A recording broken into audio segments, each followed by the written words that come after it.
What's up guys, Sal here. So I've been using Android phones for well over a decade, for the most part Samsung phones. And personally they feel like the right phones for me because I love Samsung's everything but a kitchen sink approach. But in the past few years, if there's one thing I wish where things could be better is the battery life. Yes, the S22 Ultra can easily last a whole day of heavy use, but when I bought the iPhone 14 Pro Max, the S22 Ultra's battery didn't feel like I was getting enough. So when I heard the Galaxy S23 Ultra is gonna be way more efficient than its predecessor, I was expecting it to last maybe an hour more than the S22 Ultra. And honestly, before the launch event, I didn't expect it to match the iPhone 14 Pro Max because that would be too good to be true, because the battery capacity remains unchanged and the S22 Ultra was way off the 14 Pro Max in battery tests. But Samsung surprised everyone. Just yesterday, we saw a reviewer say his S23 Ultra matches the battery life of the iPhone 14 Pro Max, and today we have a real-life battery test to show that was indeed the case.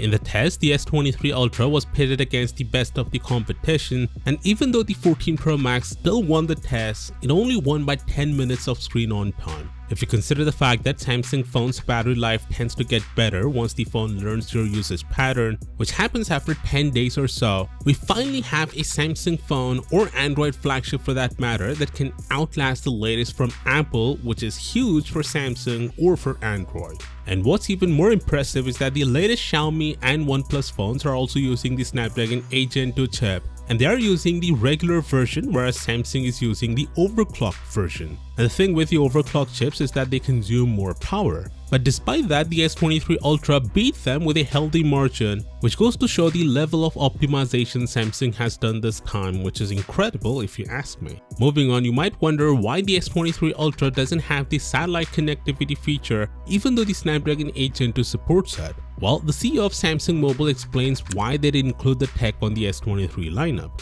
Basically, he thinks it's too soon to include the tech on the S23 because the satellite functionality on today's phones is still fairly limited, but also mentioned that they will jump ship as soon as the tech matures. Honestly, that's a sus statement in my opinion, because I think the real reason is Android still doesn't support satellite connectivity. Google said they will enable the feature with Android 14, which will come to Samsung phones at the end of the year. Qualcomm has also mentioned that the feature will go live in the second half of 2023. So basically, the tech isn't ready for the S23 yet, so it only makes sense for them to wait for the S24 instead of announcing the tech for the S23 and letting users wait almost a year to actually use the feature. The S23 Ultra comes with some insane stabilization. To see that, click here and I'll see you there.